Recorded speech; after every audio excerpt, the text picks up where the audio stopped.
Andi is trying to win a gold medal in the manipulation Olympics against Gary. Sabrina is having the time of her life on this date with Bio. And Fatima is going to jail. What's good, y'all? It's your good sister Erica Bain coming to you right here on Erica Bain TV with another Sistas video. In this video, we are breaking down episode 12 from season 4. And if you are new here, go ahead and hit the subscribe button, give this video a like, and join the tribe because I promise you're going to love it here. This is the highly anticipated return of season 4 with the season 4 mid-season premiere. The episode is called Goodbye at the Door. And without further ado, let's go ahead and chop it up and talk about it. So there were quite a bit of moments in this episode where I felt like there was a good amount of wasted space. One of which was Maurice, Q, and the whole Calvin thing. We get the setup of like, okay, this is a storyline that will persist. Okay, cool. We know that in episode 11, they decided to, after Calvin convinced Maurice, they decided to let Q stay the night because he was out there sleeping on the porch. He told his parole people that Maurice's house was going to be the house that he was going to stay at. I do not understand how he got remanded to Maurice's house without them actually confirming with Maurice that it was actually okay. Maurice is not kin. He's not family. He's not like adopted family or anything. So the fact that they just took Q's word and put this as his house that he was going to come to after he got out of prison, it's just utterly ridiculous to me. And the amount of time that we spent watching Q decide that he was going to get up and go into Maurice's bedroom and try to get into bed with him and claim, oh, it's so lonely out there. I just want to hold you. I understand that you're a good man, this, that, and the third. Like, boy, the last time you was in Maurice's bed, he woke up with a gun to his head.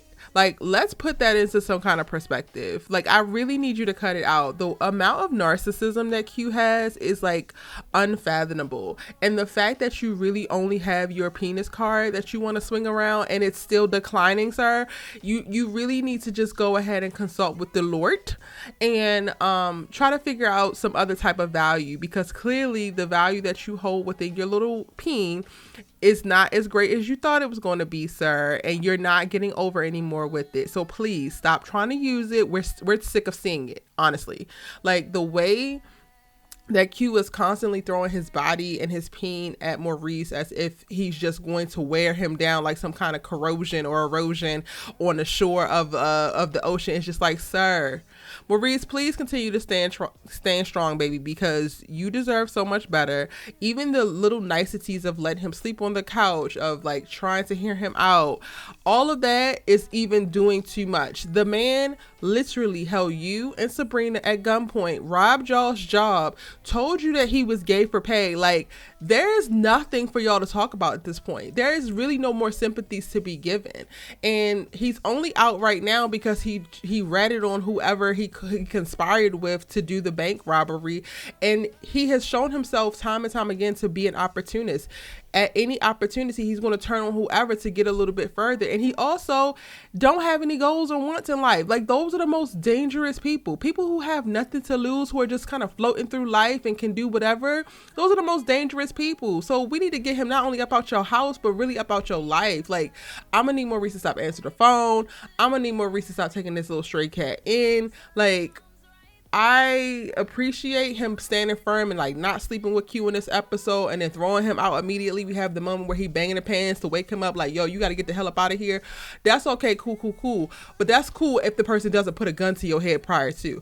That's cool if the person didn't sleep with you and then try to extort money out of you because he said that he's gay for pay. Like, we've already passed this portion of the ride, of the level in y'all relationship, and we're currently in the pits of hell. So we need to be treating the demon like he's a damn demon. And I honestly, like, I just would love for Tyler Perry to free us from the shackles of this storyline, because it's not good for Maurice. It ain't doing nothing for Calvin's character either. It's really just giving filler for him because he's shucking and jiving and going back and forth. One minute he's adamant about calling the police about Q, and then the next minute he's like, oh, well, let him stay. He ain't got nowhere else to go. His little wishy-washy ass can't make up his damn mind. And Q is not a likable character. He's not a redeemable character. So it's doing nothing for the audience. So at this point, it's time that we go ahead and retire this Q storyline. I'm sure that there's another Tyler Perry show that the little Q actor can get on, because we good. I'm good. Are y'all good? Let me know in the comment section that y'all good on Q.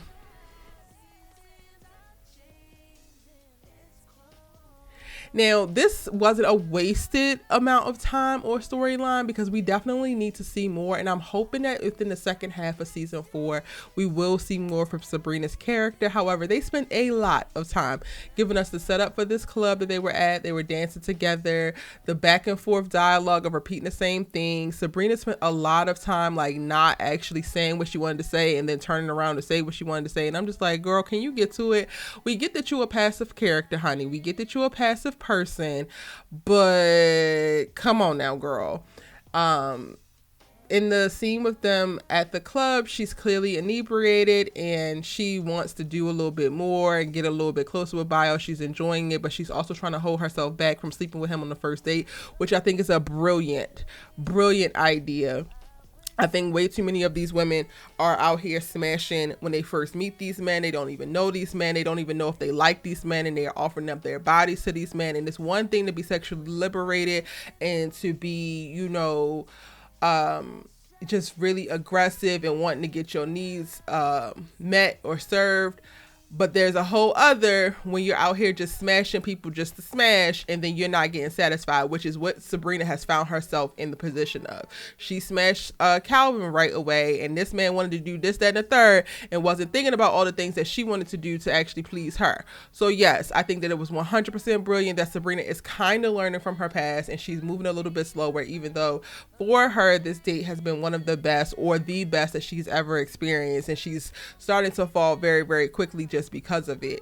I think that this is a very, very tricky place for women to be in, especially if you're coming out of something that's complicated or something that has been overly hard, and then something else comes behind it and it feels so easy. You want to lean in and believe like, oh, this is supposed to be and I should just go with it completely. And it's like, nah, let's not just go ahead and give away all of our body, mind, and soul to this man, because we still do not know him. And part of the lesson that we need to learn is that we need to get to know people before we start trying to invest and give ourselves all the way over to people. Like, come on, girl. And then Sabrina's storyline is also capped at towards the end of the episode, where she goes over to Danny's house. She comes in because she got a key. They all got keys to each other's houses, which that's how me and my friends roll. Or I don't have a problem with my people having, you know, keys to my house, but the way that these women are, I'm like, I don't even know if y'all are friends half the time. So that's a whole other conversation for another day. But she runs over to tell Danny how amazing the date was. And as we remember, Danny is the one who canceled on Calvin and asked Bio to meet her. So she's basically the one who's responsible for this date from heaven. And of course, Sabrina being Sabrina got to run over and tell Danny, because she still struggles with being able to validate her experiences and her thoughts and her feelings on her own. So she always kind of needs a cosign. And I'm praying as we continue to see Sabrina's storyline evolve throughout the rest of this season, I'm praying that sis gets a little bit of a backbone for herself. I'm praying that she's able to make certain decisions and process things on her own. It's one thing to like have support and to have your friends, and that's all fine and good, but when you are hanging off of the whim and the thought of others versus yourself to service your own needs, you're setting yourself up for trouble. And Danny could barely stop calling Calvin Pantyman. So if you still focus on what her opinion is of your love life or the people that you bring into it, and that's how you're going to rule and judge how you move forward, Sabrina, you will continue to spiral and you will continue to suffer. That's all I'm saying. I mean, look at Danny. She just in this bed with no men's, and she has plenty of options because she got her own that she needs to deal with. But she wants to, you know, talk to Andi about how they need to all talk about Karen, and talk to Sabrina about how they all need to talk about Karen. It's just like, do y'all need to talk about Karen, or do y'all need to talk to Karen? Do y'all need to talk about Karen, or do y'all need to show up for Karen? Do y'all need to talk about Karen, or do y'all need to figure out how do you become better friends to support y'all pregnant friend? It's the dialogue for me. We about to get together and have lunch so that we could talk about our pregnant friend who's struggling with grieving the loss of this very, very important relationship, while also finding out that she's pregnant and she really didn't think that she could get this way. Yeah, let's get together and talk about over lunch like this is the shade room. No, absolutely not. But you know, these sisters are going sister, and we have yet to see the context or the content in their conversation. So I'm going to go ahead and give them half of a benefit of the doubt that they're not going to be on some shady mess, even though they have been on kind of some shady mess throughout all season 4. They have not been showing up for Karen in the way that I think that they should. They have not been doing what they need to do as friends. They have not been keeping their heads on the swivel when it comes to things happening and behaviors changing and moods changing with one another, so that they can support each other. And a lot of them have been caught up in their own BS, which is also BS that they need to release. You know what? I'm gonna go ahead and keep it moving. So, Danni, orchestrates the whole conversation that's coming about Karen, because they're all going to go to Andi's law firm for lunch so that they can meet up to talk about her. While this is happening, Karen is actually at the doctor's with Aaron, so she's actually going to be good. Like, all we need to know is when this dang on baby is coming. We need a due date. We need to know how far along she is so that we can better get context on who the baby daddy is. But honestly, we don't even really need to know who the baby daddy is right now. You can do, like, I think after like 3 months, you can do in vitro DNA testing, but it's very dangerous for the baby. It can be dangerous for the parent. Y'all can wait for this baby to come out of that little vagina of hers, and then we can DNA test then. Like, it's not that big of a deal. I just need to know when the baby is coming. And I need to get better perspective on if the baby is healthy. I do not want her to lose this baby. Later on in the season, y'all, we got one of the synopsis that says that Karen is going to receive some troublesome news. If y'all missed it, I did do a video to talk about what I think that troublesome news about the baby is going to be. However, this episode is really going to try to give us a little bit of context and set it up. So I already did one of my theories for what I feel like the troublesome news could be. That's one of the things, but there are definitely other options out there, other thoughts and other theories. You could also drop yours in the comment section of this video or in the comment section of that troublesome news video. I'll have it linked in the cards above as well as the description box down below.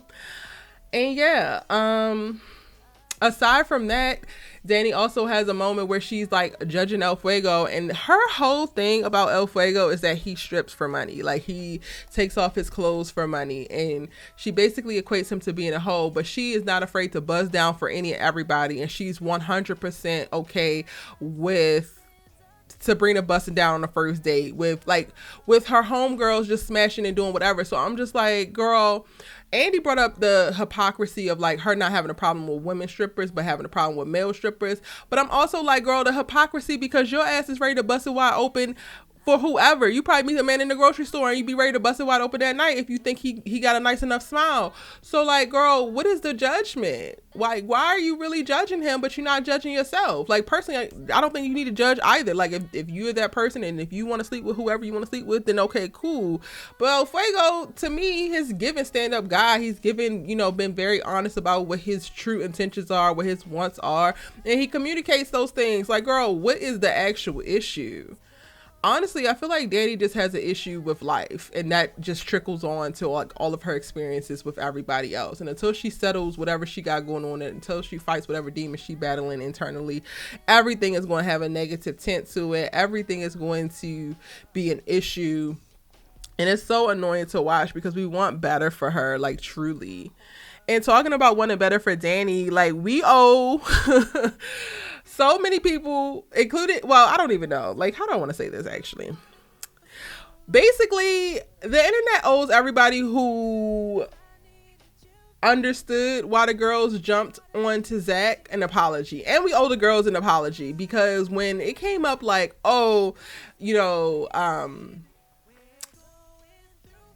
Preston is out here with these little black girls running amok, the girls started to put two and two together, like, oh, does Zach introduce them? Does Zach say to do this? Does Zach say to do this? And in this episode, y'all, Zach cop to it. Here, he is the one who told Preston to go out and get some other little black girls to make Danni jealous.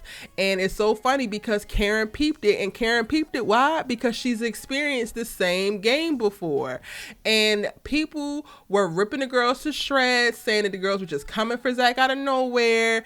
And anybody who supported the girls and was like, okay, we could totally see that, people were ripping them to shreds as well. And it's like, come to find out, it's actually true. This is the part that I start to struggle with when it comes to Zach's character, because in his relationship with Fatima, he is exemplary. He is doing everything that he can to grow, to learn, to evolve, and to be better. But when it comes to his interactions outside of Fatima, he instantly goes back to the same old Zach.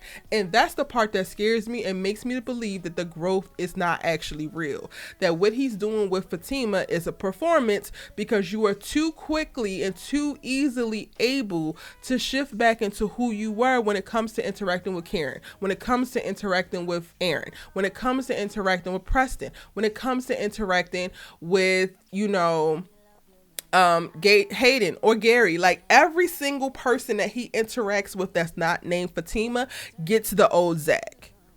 And only Fatima gets the new Zach. And I don't know about y'all can be, you know, very much so in love with the new Zach, but if it's not sustainable across the board, if it's not consistent to everybody, I can't necessarily co-sign and be like, oh yeah, this is who you are as a person, because I believe who you are as a person is who you are naturally, who you are like most easily, what your default is. And Zach's default is to play little mind games, to be manipulative, to be emotionally unavailable, to do little shiesty stuff to try to get the upper hand. And that's basically what he's coaching Preston to do, and that's literally what he did in his relationship with Karen. Now he's not doing it when it comes to Fatima, but I want to know the answer to the question of, why do you feel like it's okay to do this? If you have learned that that's not how you get what you want, that's not how you actually get happiness in a healthy relationship, and you're living that, then why in the hell would you give this advice to another man?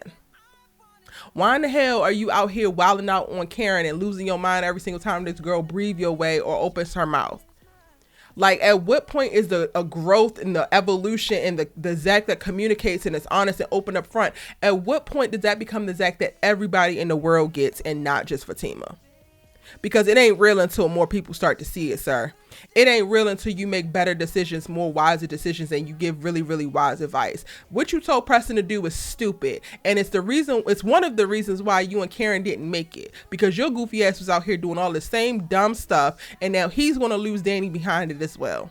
Congratulations. You played yourself and Preston.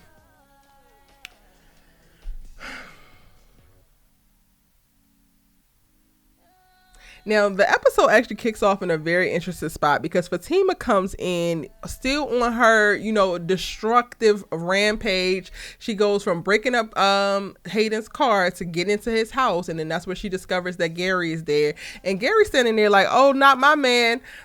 I'm sorry, I saw it on Twitter, y'all, and I had to say it, because Gary was definitely standing in front of Hayden like that, like he was protecting him, like that's his boyfriend. It's like, what are y'all two goofy ass niggas doing? Like, I can't. I really hate looking at Gary and Hayden, but we have that whole moment, and we spent a lot of time there. But I get it, and I wasn't mad about it. It kept me, you know, really, really engaged and watching as she continues to break up his TV and his table, and she breaks the urn with his father's ashes in it. And I was like, dang, Fatima, is that too far? But no, Hayden, you're the scum of the earth, so no, it ain't too far for you. I'm sorry, not sorry. And she actually winds up getting a phone call towards the end of her rampage from Zach, and learns that it's not Hayden, and just dips out as if nothing even happened. And I'm like, this is why Fatima is a G. And I actually love her for it. Now, this would be a completely different conversation if it was different circumstances, and if it wasn't the hellion named Hayden straight out of hell, then maybe I would be a little bit more sympathetic, and maybe I would be a little bit more like, Fatima, girl, you tripping. But I didn't see no wrongs. I really didn't. And with the little cherry on top being Gary, a little crusty, shifty behind, I was like, yeah, girl, I would love to have seen you take the bat upside one of their heads, but, you know, I can only wish. And of course, Gary uses this as an opportunity to call, you know, Andi immediately as soon as Fatima leaves, because one, he's trying to run tell that, and then the other way, he's trying to also get back up into that penthouse and get back up into Andi. Andi, girl, you are not going to win. She has suspicions that that Gary is spying on her, but she kind of thinks it's cute, and I don't like that.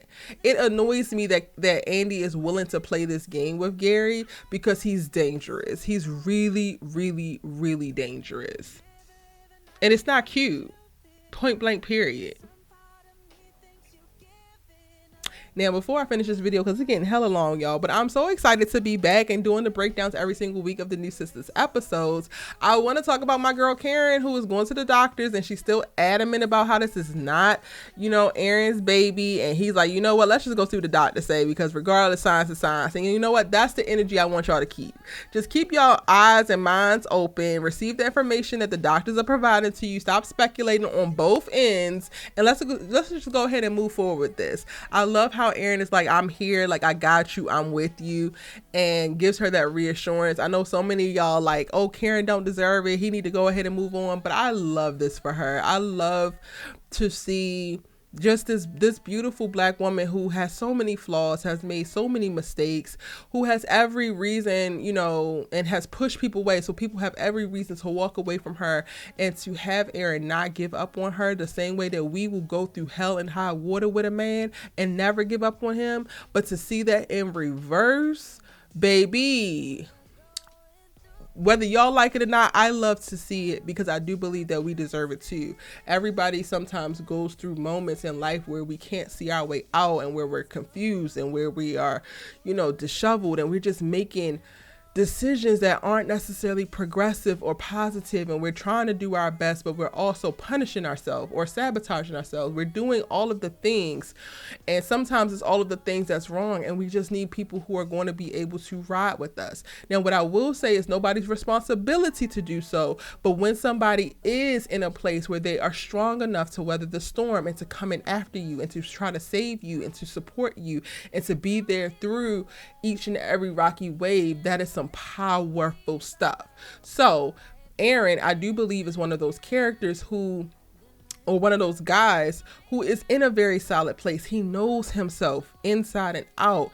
He knows what he believes. He knows how he feels. He can communicate how he feels. So I am all for him continuing to ride these waves with Karen, and to be there and to support her, because one, she deserves it just like anybody else, and two, it is not harming Aaron in a way that people want to make it out to be. Now, if Aaron was also in a broken place, I would be like, okay, no, this is not your mission. This is not something that you could do. But he's in a really solid place, and he's a person who could help this girl, and I love to see that. All right, y'all, I think that's everything for my breakdown for episode 12. Let me know all your thoughts, theories, and predictions in the comment section down below. If you made it all the way to the end of this video, you a real one, and I gotta show you some extra special real love. So drop a comment, and in your comment, go ahead and include 4 heart emojis, so that I know that you are a real one. I know that you watch all the way to the end, and I gotta respond showing you some extra special real love, okay? Also, if you're not subscribed, what you waiting for? Hit that subscribe button and join the tribe. Give this video a like, and check out my preview for episode 13, as well as a few other subject videos coming on Sistas, because I got your new Sistas content, conversations, and breakdowns every day right here on Erica Vane TV. See you in the next one.